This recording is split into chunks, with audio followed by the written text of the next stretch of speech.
I showed up to my daughter's lavish wedding only to be embarrassed by my daughter and Sil. My name is Mabel, and I am 58 years old.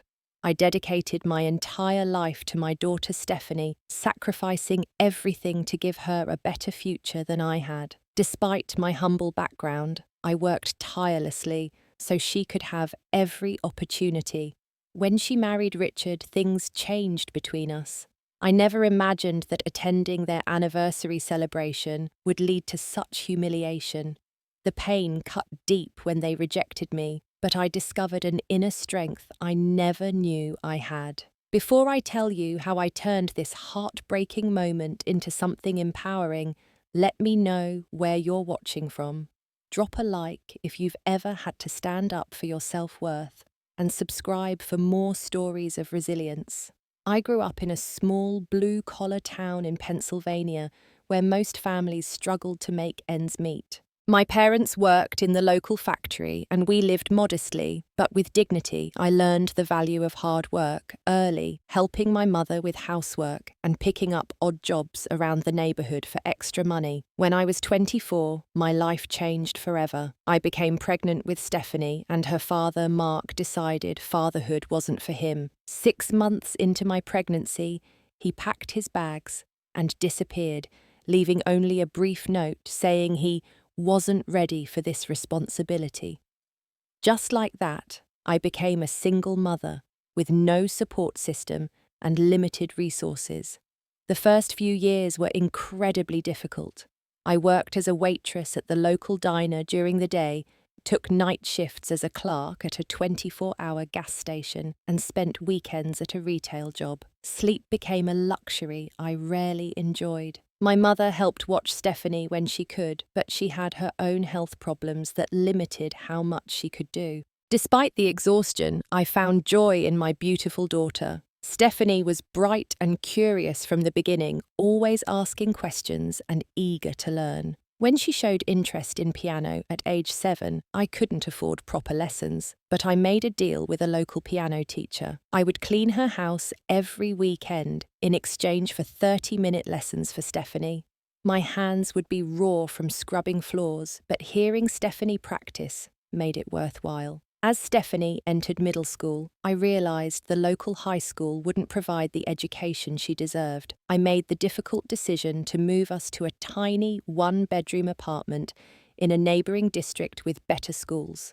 I took the pull-out couch in the living room and gave Stephanie the bedroom so she could have a quiet place to study. The physical toll of working multiple jobs for years started to show. By my mid-40s, I'd developed arthritis in my hands and knees that made each shift more painful than the last. The doctor recommended I reduce my workload, but that simply wasn't an option. Stephanie was preparing for college and I was determined to support her dreams.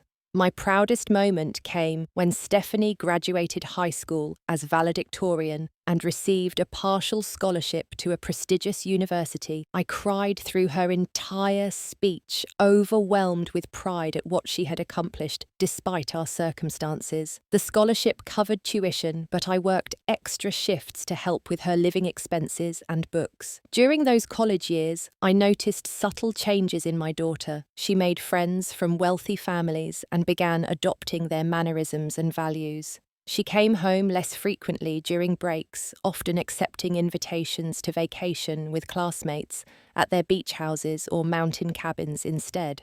I told myself this was normal, that I wanted her to experience things I never could. After graduation, Stephanie landed an entry-level position at a prominent marketing firm in the city. Her starting salary was more than I had ever earned in a year. I watched her confidence grow as she built her career, but I also sensed her pulling further away from me and the life we had shared. I remember the day she called to tell me about her promotion to junior executive. Her voice bubbled with excitement about the company party celebrating her achievement. I offered to come to the city to take her shopping for a new outfit, but she quickly declined, saying she already had plans with her work friends. That night, alone in my apartment, I felt the first real sting of being unnecessary in my daughter's new life. Stephanie met Richard at the very corporate event celebrating her promotion. She called me the next day unusually animated as she described this charming man who had approached her at the bar. Richard was a vice president at a financial firm with family connections throughout the business world. He drove a luxury car, wore tailored suits, and had the easy confidence of someone who never had to worry about money. Their relationship moved at lightning speed. Within 3 months, they were inseparable, and Stephanie rarely called home anymore. When she did, our conversations revolved around Richard, his important business connections, and the exclusive restaurants and events they attended together. I was happy she had found someone who made her happy, but I couldn't help noticing how her voice changed when she talked about her new life, almost as if she was speaking a language that separated us further. 6 months into their relationship, Stephanie called to announce their engagement. I was shocked by the suddenness, but tried to share in her excitement. When I expressed gentle concern about the speed of their relationship, Stephanie became defensive. "You just don't understand how things work in our world, Mum." She said the words stinging more than she probably realized. I noticed the hour that excluded me but pushed the thought away. The wedding planning quickly became an exercise in my growing irrelevance. Initially, Stephanie asked for my input, but my suggestions for affordable options were met with awkward silences or forced patience. Eventually, she stopped consulting me altogether, simply informing me of decisions already made. The wedding budget exceeded my lifetime earnings, a fact that seemed to embarrass her when I expressed astonishment. 2 months before the wedding, Stephanie invited me to lunch. I thought we were finally going to have quality time together, but instead she spent the meal explaining how important this wedding was for her future. Then came the real purpose of our meeting. "Mum," she said hesitantly, "I was thinking maybe we should go shopping for something for you to wear." When I mentioned the navy dress I had bought specially, her face fell. "Richard's family will be wearing designer clothes, Mum. I just want you to fit in." The unspoken message was clear, but I swallowed my hurt and agreed to let her buy me something more appropriate. Shopping with Stephanie that day was humiliating. She rejected everything I liked, eventually selecting an expensive but plain outfit that would help me blend into the background. As I stood in the dressing room, I caught her texting Richard photos of potential options, seeking his approval on how her mother should look at their wedding. The first time I met Richard's parents was at the rehearsal dinner. His mother Elaine assessed me with a quick glance before offering a limp handshake. "Stephanie has told us so little about you," she said with a tight smile that didn't reach her eyes. Throughout the evening, they asked surface-level questions about my life, but lost interest before I could fully answer. When I mentioned my jobs, Elaine murmured something about how admirable it was to work so hard, her tone suggesting it was a curiosity rather than something to respect. The wedding itself was a spectacle beyond anything I could have imagined. The historic venue was transformed with thousands of flowers, crystal chandeliers, and custom everything. I sat in the front row as mother of the bride, but felt invisible. During the reception, I found myself seated at a table far from the wedding party, with distant relatives and corporate acquaintances who barely acknowledged me. When Stephanie threw her bouquet, she turned deliberately away from where I was standing. Later, during their first dance, I overheard a guest ask who I was. "That's Stephanie's mother," another replied. "Apparently, she worked as a waitress or something. Richard's family has been so gracious to include her." After the wedding, the distance between us grew from a gap into a chasm. Stephanie and Richard moved into a luxury condo in the city's most exclusive neighborhood. My calls went unanswered for days, then weeks. When we did speak, Stephanie was always rushing somewhere important. Our conversations reduced to brief updates and polite inquiries. I noticed she never invited me to visit their new home. When I sent handmade gifts for holidays, Stephanie would send a quick text saying they had arrived, but I never saw them in any of the perfect interior photos she posted online. I began to understand that my daughter was embarrassed by the life we had shared and the mother who had given everything to raise her. Over the next 3 years, my relationship with Stephanie deteriorated to occasional text messages and obligatory birthday calls. Each time I suggested visiting, there was always a convenient excuse, a business trip or renovation, that made timing not quite right.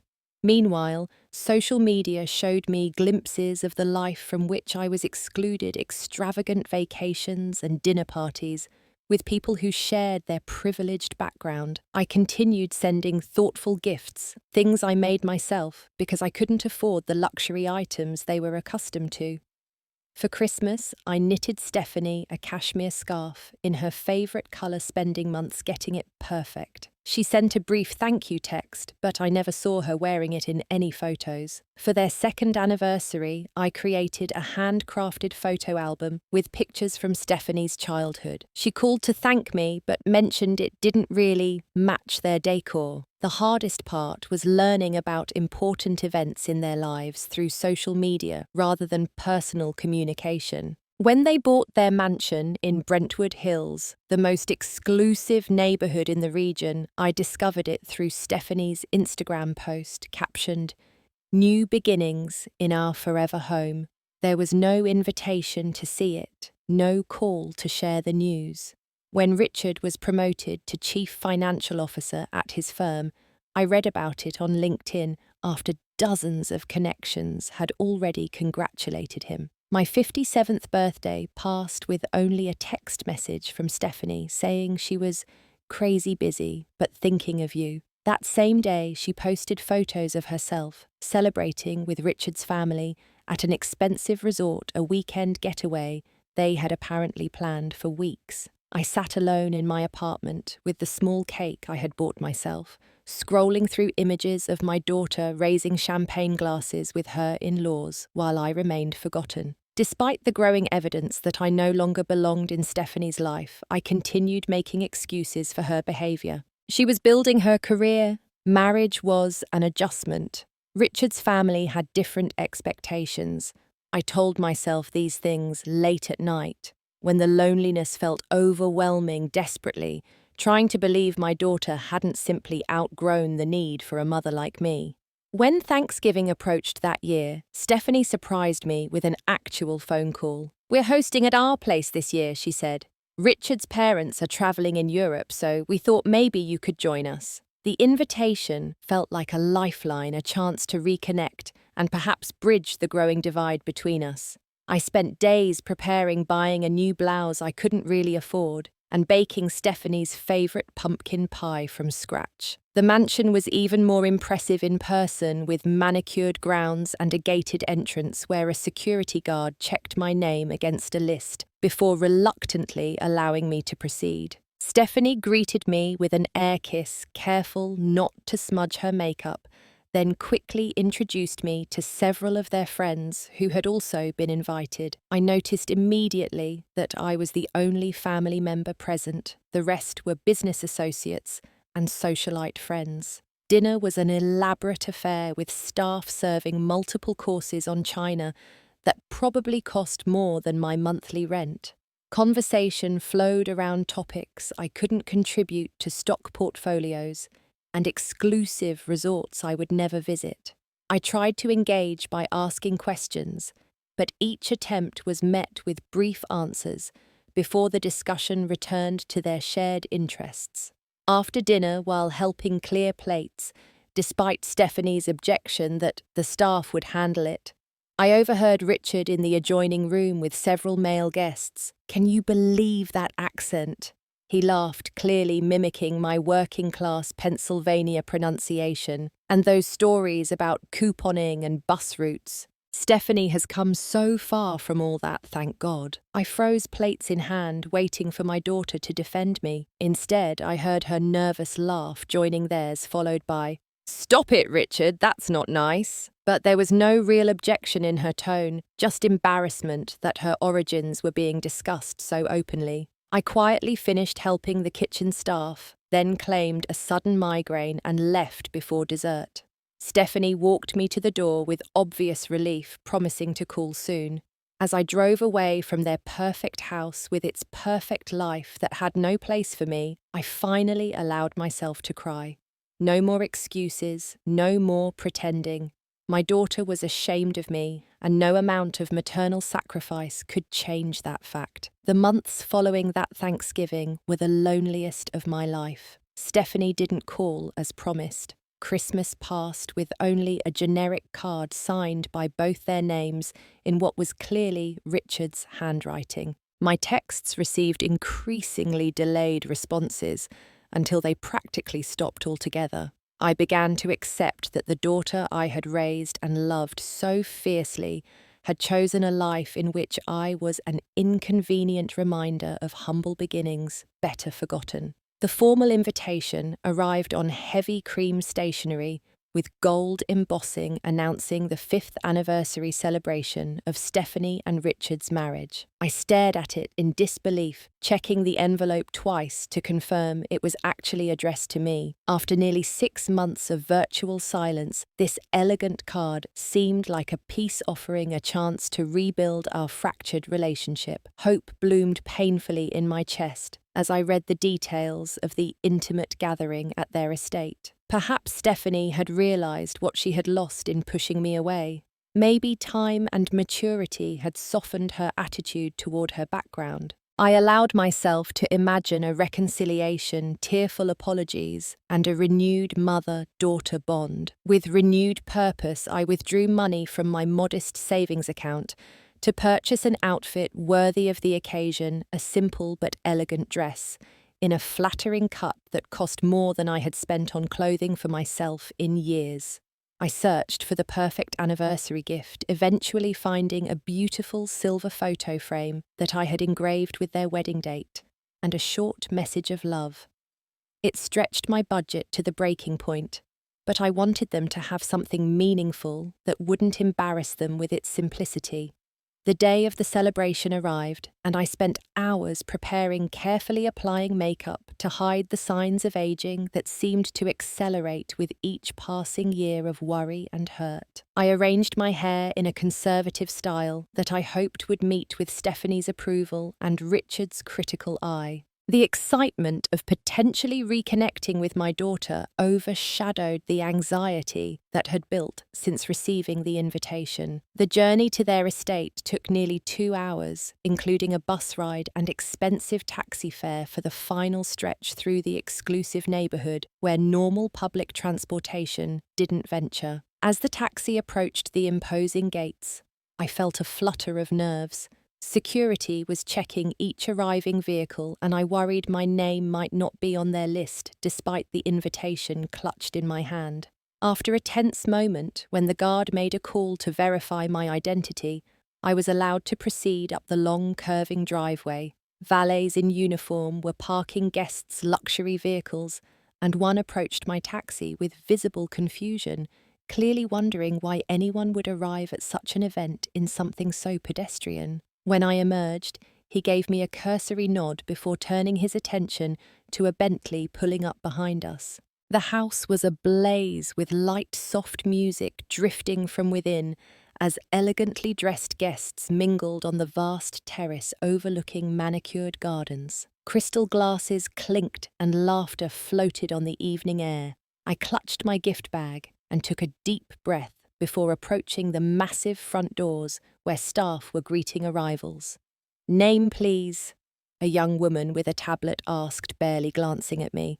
"Mabel Thompson," I replied, trying to project confidence.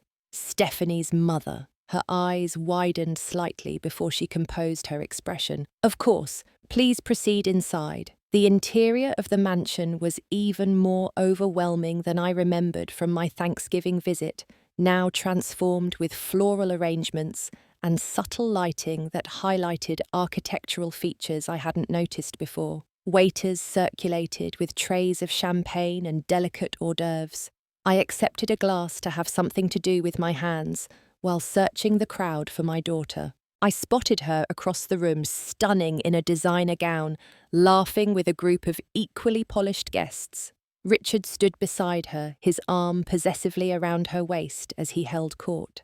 I started making my way toward them, carefully navigating through clusters of people who seemed to instinctively move aside for each other, but not for me. Stephanie saw me before I reached her. The shock on her face was unmistakable, her smile freezing before disappearing entirely. She whispered something to Richard, whose head snapped up to follow her gaze. His expression hardened immediately, eyes narrowing as he whispered back while maintaining his public smile. "Mum," Stephanie said, as I finally reached them, her voice tight. "What are you doing here?" Confusion and embarrassment flooded through me. I received an invitation. I explained, fumbling in my purse to produce the cream and gold card. "For your anniversary celebration." Richard took the invitation from my hands, examining it with cold precision. "This was clearly a mistake," he said loud enough for nearby guests to hear. "We certainly didn't include you on the guest list." Stephanie at least had the decency to look uncomfortable, but she made no move to contradict her husband.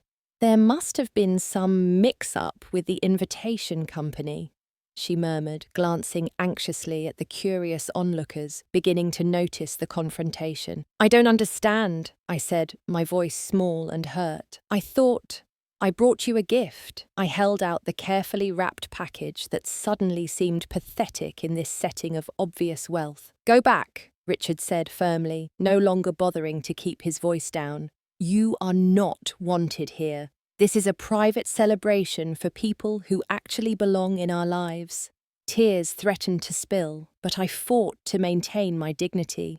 "Stephanie, could we talk privately for just a moment, please?" My daughter looked trapped between social embarrassment and some remnant of filial obligation. Before she could respond, Richard made the decision for her. "That's enough," he declared, signalling to someone across the room. "We're not doing this scene at our anniversary party." A security guard in a dark suit approached quickly. "Is there a problem, Mr. Blackwell?" Richard's face was a mask of cold contempt as he pointed at me. "Please escort this woman out. She wasn't invited and is disrupting our celebration." "Throw this useless woman out," he continued, the venom in his voice, shocking even the jaded guests nearby. "She is a nobody, just some confused old woman who wandered in." The guests around us fell silent, some watching with uncomfortable expressions, others with the barely concealed fascination of witnessing someone else's humiliation. Not a single person spoke in my defense, not even my own daughter, who stood frozen beside her husband. The security guard approached me with professional detachment. "Mom, I need you to come with me, please." In that moment, something inside me both broke and strengthened simultaneously. I straightened my shoulders and handed my untouched champagne glass to a nearby waiter. "That won't be necessary," I said quietly. "I can find my own way out." I turned to leave, holding myself together through sheer willpower. As I walked through the crowd that parted silently before me, I heard Richard loudly resume conversation as if disposing of an insignificant interruption. Stephanie said nothing, made no move to follow me or offer even the smallest apology. Outside in the cool evening air, away from prying eyes, I finally allowed the tears to fall. I sat in my taxi, sobbing quietly, as we pulled away from the mansion that housed the daughter who no longer had room for me in her life. The gift bag sat beside me, the silver frame inside engraved with words of love that now seemed like a cruel joke. The long journey home passed in a blur of grief and humiliation. By the time I unlocked the door to my modest apartment, exhaustion had replaced the sharp edge of pain with a dull, throbbing ache that seemed to reach into my very soul. That night began the darkest period of my life. I moved through the following days in a fog, going through the motions at work, but feeling disconnected from everything around me. Sleep eluded me, my mind replaying the humiliation in endless loops whenever I closed my eyes. The few hours of rest I managed were fitful and filled with dreams of Stephanie turning away from me again and again. I questioned everything I had ever done as a mother. Had I somehow failed her so completely that I deserved such treatment? Was there something fundamental I had missed in raising her some lesson about compassion and loyalty that I had neglected to teach? The questions circled endlessly, without answers, leaving me more depleted with each passing day. My small apartment, once a sanctuary, became a museum of painful memories. Stephanie's school photos lined the walls. Her childhood art projects filled a special box I had kept all these years. One afternoon, I found myself sitting on the floor, surrounded by mementos, reading through the cards and letters she had written me as a child. "I love you more than the whole wide world, Mummy," one Valentine's Day card declared in her childish handwriting. The contrast between that loving child and the woman who had stood silently while I was humiliated felt impossible to reconcile. The lowest point came 3 weeks after the anniversary party. I had called in sick to work, unable to face another day of pretending everything was fine. Sitting alone in my darkened living room, I found myself looking at old family photos, tracing Stephanie's face from infancy to adulthood, watching the gradual transformation, not just in her features, but in her eyes, a hardening that had happened so slowly I had failed to notice it until it was complete. For a brief, terrifying moment, I wondered if the world might be better without me in it. The thought shocked me back to awareness, the depth of my despair, suddenly clear in a way it hadn't been before. I put the photos away with trembling hands, frightened by where my mind had wandered. That same evening, fate intervened in the form of Julia, my neighbour from the apartment building where Stephanie and I had lived during her high school years. We crossed paths at the local grocery store, where I was mechanically collecting a few essentials, moving through the aisles like a ghost. "Mabel." Julia's voice broke through my fog. "My goodness, I haven't seen you in years." I tried to smile to respond with the appropriate social pleasantries, but something in my expression must have alarmed her. Julia had always been perceptive. "Are you all right?" she asked, her hand gently touching my arm. "You don't look well." The simple kindness in her tone cracked the fragile composure I had been maintaining. Tears filled my eyes before I could stop them, and I found myself unable to speak past the lump in my throat. Julia didn't hesitate. She abandoned her shopping cart and guided me to the small coffee shop at the front of the store. "Come on," she said firmly. "Whatever it is, it's always better with coffee." Sitting in that fluorescent-lit corner with a paper cup between my hands, the whole story poured out of me. Julia listened without interruption, her expression shifting from concern to outrage as I described the anniversary party humiliation. When I finished emotionally drained, but somehow lighter for having finally spoken the words aloud, she reached across the table and squeezed my hand. "My son did something similar," she said quietly. "Not as extreme, but the same basic story. Married a girl from money, gradually pushed me out of his life. It took me years to understand it wasn't my fault." "How did you get through it?" I asked, desperate for any guidance through this wilderness of parental rejection. "I stopped waiting for his permission to be happy," she said simply, "and I stopped accepting scraps of his attention as if they were feasts." We talked for hours long after our coffee had gone cold. Julia told me about a support group she had joined, parents estranged from their adult children who were learning to rebuild their lives around the painful absence. She invited me to attend the next meeting, and in my vulnerability, I agreed, despite my usual reluctance to share personal problems with strangers. That night, for the first time since the party, I slept without nightmares.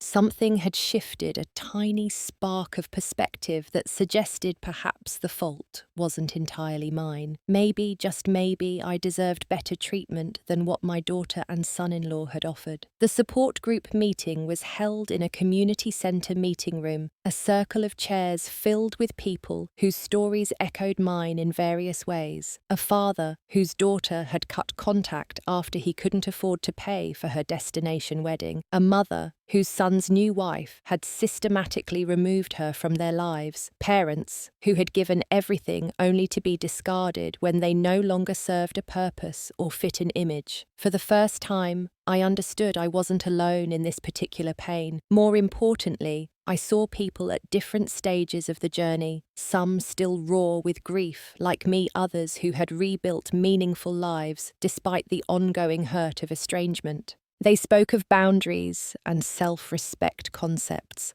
that had always seemed secondary to the all-consuming project of motherhood. "Your children are not your masterpiece," one older woman told the group. "You are, and it's never too late to keep working on yourself." Those words resonated deeply, challenging the foundation of how I had defined myself for decades. If I wasn't primarily Stephanie's mother, who was I? What did I want from the remaining years of my life? The questions were terrifying, but also strangely liberating. As weeks passed, I began making small changes. I enrolled in a community college business administration course, using a portion of the savings I had been keeping for Stephanie to invest in myself instead. I reconnected with old friends I had neglected during years of working multiple jobs. I joined a water aerobics class that helped ease my arthritic pain while connecting me with other women my age. Gradually, imperceptibly, at first I started to feel like a person again, rather than just a rejected mother. The pain didn't disappear, but it began to share space with other emotions, making room for occasional moments of genuine joy and purpose. 6 months after the anniversary party disaster, I found myself sitting in my business class, actually engaged in the lecture about small enterprise development. The professor had been discussing how personal passions could be transformed into viable businesses, and something clicked into place for me. Throughout my life, cooking had been my consistent joy and comfort. Even during the leanest years, raising Stephanie, I had managed to create nourishing, delicious meals from the simplest ingredients. Friends had always praised my cooking, particularly the comfort food recipes passed down through generations of my family. After class, I approached the professor with a tentative idea about starting a small catering business specializing in home-style comfort food, targeting local businesses and community events. To my surprise, she was enthusiastically supportive, offering to connect me with resources and mentorship through the college's small business development center. The following weeks were a whirlwind of activity as I developed a business plan, researched health department requirements, and calculated startup costs. I made the monumental decision to withdraw the remainder of my savings money I had been holding on to for some imagined future reconciliation with Stephanie, and invest it in commercial-grade cooking equipment and initial supplies. I named my business Comfort Catering and designed simple but elegant marketing materials, emphasizing authentic, home-cooked food made with care. My first client was ironically the community college itself, which hired me to cater a faculty appreciation luncheon. The event was a success, leading to referrals and gradually a small but steady stream of bookings. As my business slowly grew, so did my social connections. I volunteered at a women's shelter, teaching basic cooking classes that helped residents prepare nutritious, affordable meals. There, I met Lisa, a domestic violence survivor, who became both my friend and eventually my first employee, as the catering orders increased beyond what I could handle alone.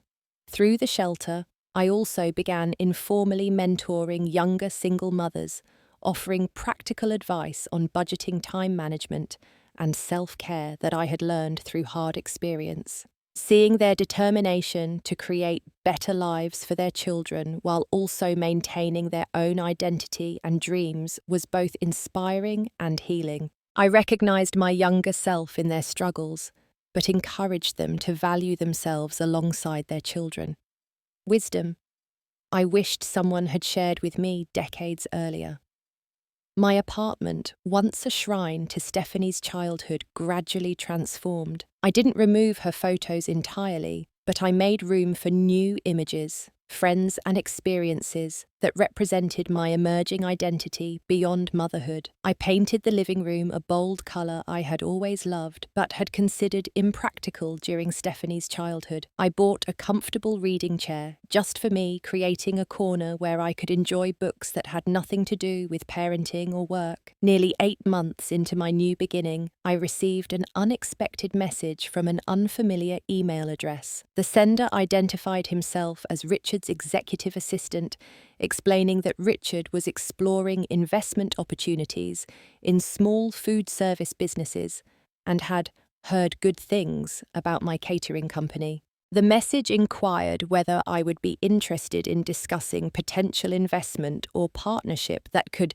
elevate my business to the next level. The irony was so sharp it almost made me laugh out loud. After reading the email several times to confirm I wasn't misunderstanding, I composed a polite but firm response declining any business relationship. While I appreciate the interest, I wrote, "Comfort Catering is exactly what I want it to be. A small business built on personal connection and authenticity. I have no desire to elevate it beyond its current scope." I felt a profound sense of satisfaction as I hit send, realizing how much I had grown. 6 months earlier, I might have leapt at this chance to re-establish connection with Stephanie's world, regardless of the personal cost. Now I recognized the boundary I needed to maintain for my own well-being. 2 days later, Stephanie herself sent a text message, the first direct communication we'd had since the anniversary party. "Mum, I heard you turned down Richard's offer. He was trying to help you. Your catering thing could be so much more with proper backing. Call me when you're ready to be reasonable." The old me would have called immediately, apologizing and seeking to smooth things over. Instead, I took a full day to consider my response, discussing it with friends from my support group who understood the complicated dynamics at play. Finally, I replied with simple honesty. "Stephanie, I've built a business I'm proud of through my own hard work. I'm not interested in Richard's investment or conditions. If you'd like to have a relationship with me as your mother, I'm open to that conversation, but it would need to be based on mutual respect. I wish you both well." She didn't respond, but through mutual connections, I later learned that Richard's business was facing significant difficulties. His family had apparently withdrawn their financial support following questionable investment decisions, and the luxurious lifestyle he and Stephanie had built was threatened. The investment offer had likely been an attempt to access my modest but stable business as a potential source of income during their financial struggles. The knowledge brought no satisfaction. I felt sadness for Stephanie, concern about the values that had shaped her choices, but also a new clarity. I couldn't save her from the consequences of prioritizing wealth and status over authentic relationships. She would need to find her own path just as I had found mine. As my catering business continued to grow sustainably, I made the decision to establish a small scholarship fund for single parents pursuing education at the community college. The first recipient was a young mother of 2 studying nursing while working weekends. When she tearfully thanked me, saying the scholarship meant she could reduce her work hours and spend more time with her children, I felt a healing completeness I hadn't experienced in years. 1 year after the anniversary party that had broken my heart but ultimately freed me to rebuild my life, Comfort Catering had become a respected local business with a waiting list for weekend events. I had moved to a brighter apartment with a larger kitchen, hired 3 part-time employees, and even been featured in a local magazine's article about successful second-act businesses. My circle of friends had expanded to include fellow entrepreneurs, community volunteers, and parents from my support group who had become like family. We celebrated holidays together, shared both troubles and triumphs, and provided the unconditional acceptance I had spent years seeking from Stephanie. I still thought of my daughter daily, still kept a space in my heart for her, but that space no longer defined the boundaries of my existence. The scholarship fund I had established grew through contributions from satisfied clients and community members who believed in its mission. Watching the recipient families achieve their goals while maintaining loving bonds with their children brought a special kind of joy, a legacy beyond what I had imagined possible during those dark days after the rejection. On an ordinary Tuesday afternoon, as I was reviewing catering orders for the coming weekend, my doorbell rang unexpectedly. When I opened it, I found Stephanie standing there, looking less polished than I remembered. Her designer clothes had been replaced with jeans and a simple sweater, her perfect makeup absent, revealing the natural beauty she had inherited from my side of the family. "Mom," she said, her voice breaking on the single syllable. "Can I come in?"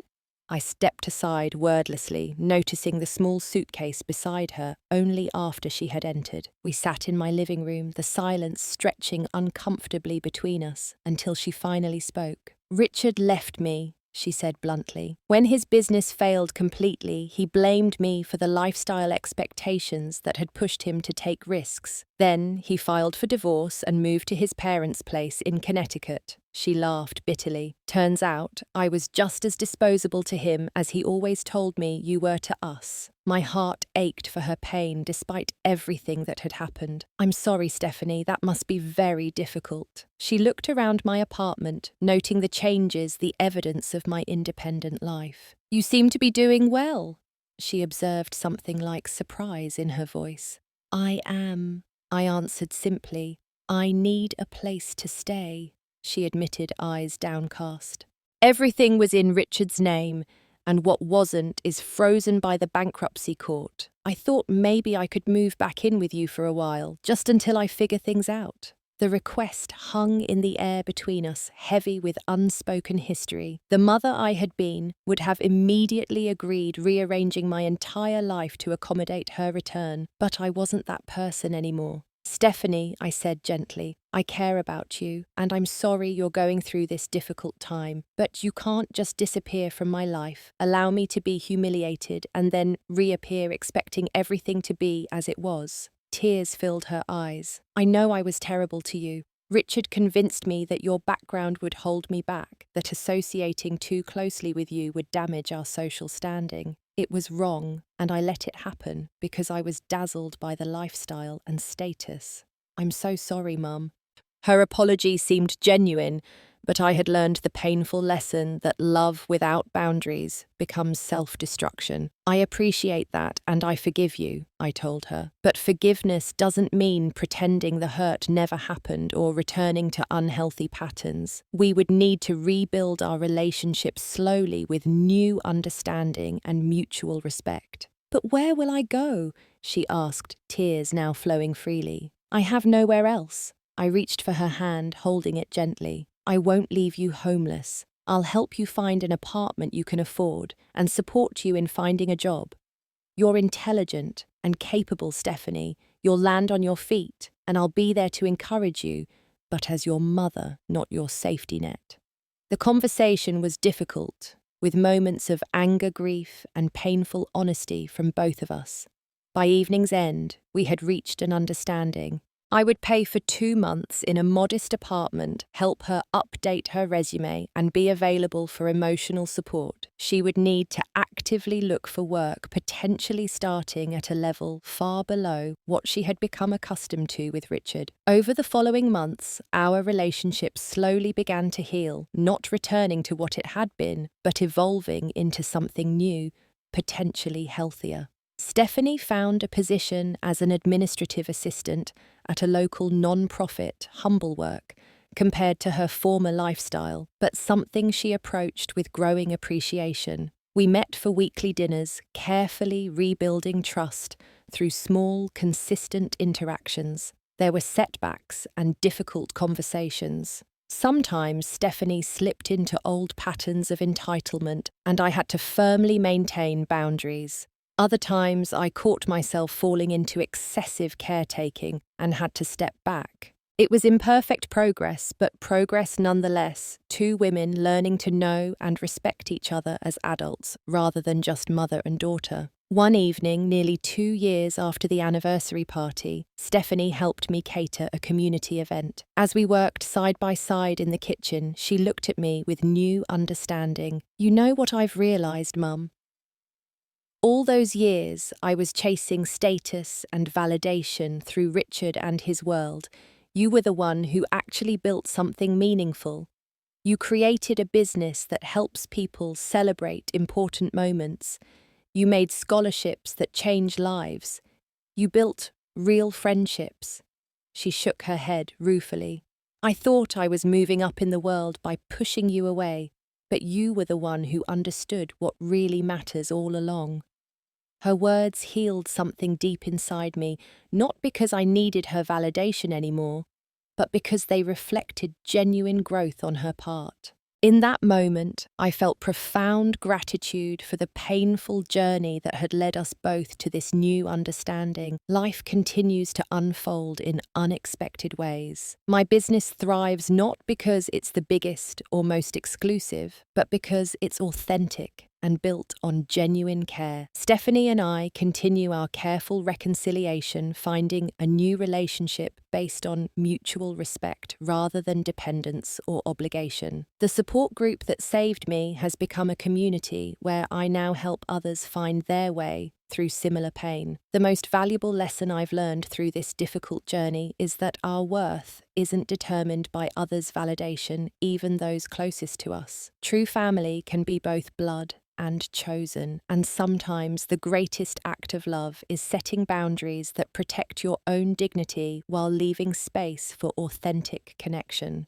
If you've ever been rejected by someone whose love you thought was unconditional, know that it reflects their limitations, not your worth. Building a life filled with purpose and genuine connections is possible even after the most painful betrayals. Like me, you might discover that what initially feels like an ending can actually become the beginning of your most authentic self. Have you ever had to rebuild your life after a similar betrayal? What helped you find your strength again? Share your experience in the comments below. And if this story resonated with you, please like and subscribe for more journeys of resilience and healing. Remember, your worth isn't determined by those who failed to see it, and sometimes the family we create through friendship and community becomes our greatest source of strength. Thank you for joining me in this vulnerable sharing, and may your own journey lead to unexpected blessings.